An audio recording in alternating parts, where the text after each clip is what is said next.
Hey there, Hoosier fans, coming to you live from Assembly Hall. IU just defeated Coppin State 87-51. I'm here with Mike Norman, Maxim Combs. Thoughts on the game today, guys? You know what? It started very slow for the Hoosiers, but once they turned up the defensive intensity and a couple shots started to fall, it was all IU all the time. But give credit to Coppin State. They came in here, they threw a few different looks at IU that the Hoosiers really haven't seen as much this year. Talking about a 2-3 zone, especially on Cody Zeller down low. But the Eagles came in and they had a good game plan, but a little bit too much Hoosier offense for them to handle. Yeah, I mean, it became a talent issue, and the IU out-talented Coppin State. It sort of was as simple as that, if you look at the big picture.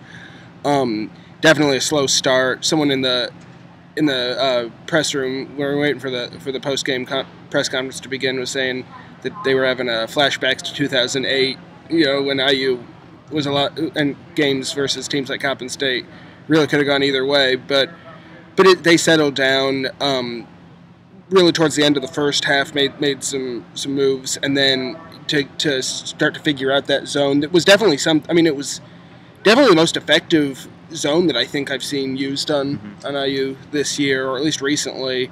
And in terms of shutting down Zeller, it really did work. It was not one of his better games. 9.7 rebounds, but very, very quiet all in all. I mean, I think a lot of those points were some dunks in garbage time. So he was very much not a factor tonight.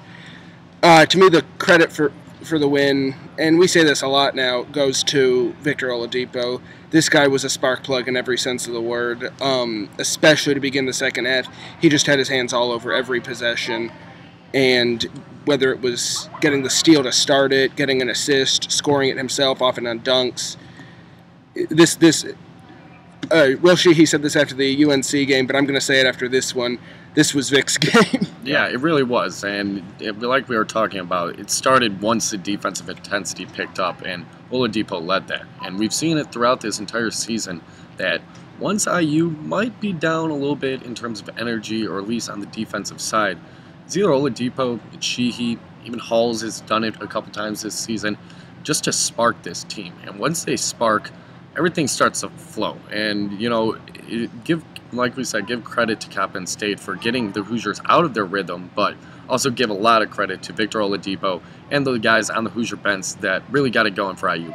Really an all-around game from Oladipo. 14 points, 6 rebounds, 6 assists, 1 block, 3 steals.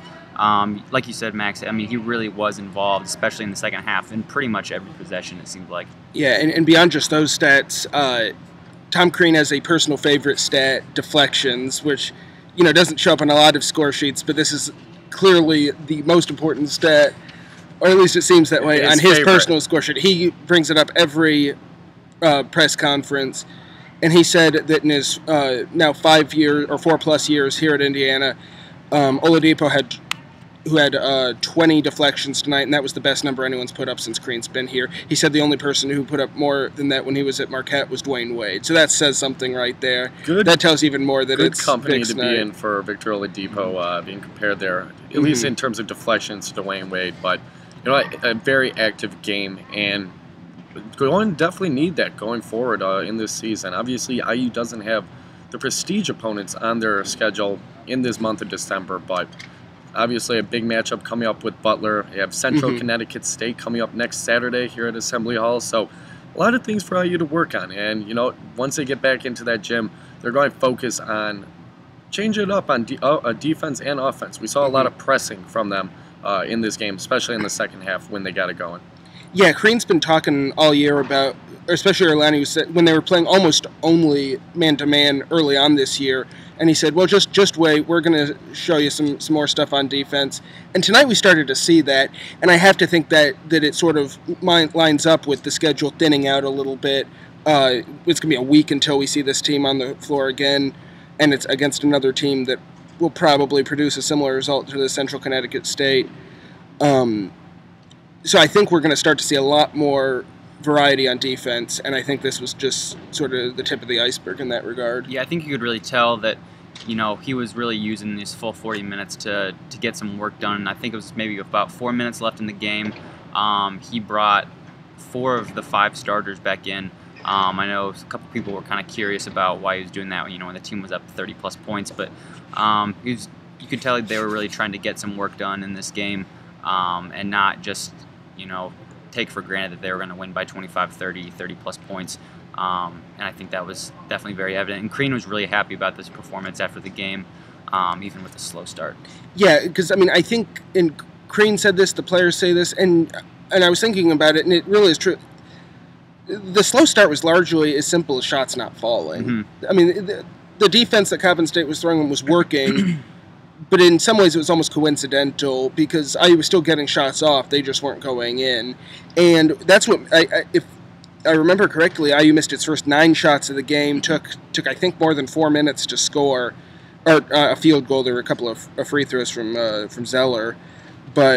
And yet IU finished the game 31 of 60 from the field. So you take away those 9 misses to start the game, and they ended up shooting very well the rest of the way. And Coppin State is a team that likes to force turnovers. IU started, I believe they had 8 turnovers through the first 8 minutes or so. But they strained that out, finished with 14 turnovers on the game. And, when a team is forcing over 22 turnovers a game, like Coppin State has been doing, that's a good win. And, once they strained that out, things got rolling, and the Hoosiers put it away. Yeah, I agree with that. I think it's a great thing to do after a win, even especially a lopsided one like this. And when you're trying to figure out how did this happen, you look at what a team does. In this case, Coppin State forces turnovers, and did you keep them from doing that? Now you definitely did that tonight, and I think that's one of the real keys to the win.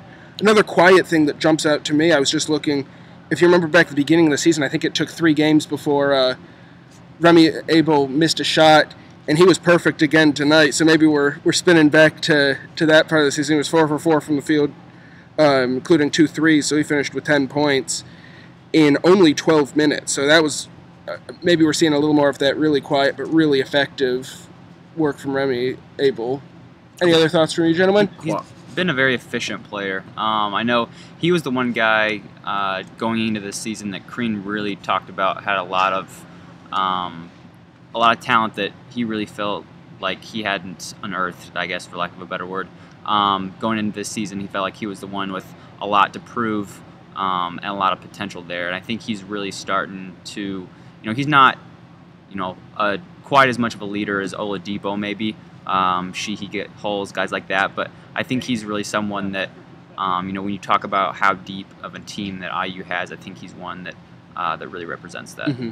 No question. He's just had a bigger role this season. I think we're far enough into the season to say this will be a permanent thing for the rest of the year. He's really had a bigger role compared to what we expected going in the season than anyone else. Yeah, well, that will do it for us from Assembly Hall. Hoosiers win big, 87-51 over Coppin State. We'll be back here at Assembly Hall next Saturday as the Hoosiers take on Central Connecticut State. It'll be a good one, and we're winding down to the Christmas winter break part of the schedule. Mm-hmm. So we're very excited to see the Hoosiers keep rolling, and we thank you guys for joining us. Thanks a lot, Hoosier fans. For Nathan Brown, Max McCombs, I'm Mike Norman. This is the 3-Man Weave. Thanks for checking out everything Hoosier basketball related at the IDS. Thanks a lot, guys. See you in a week.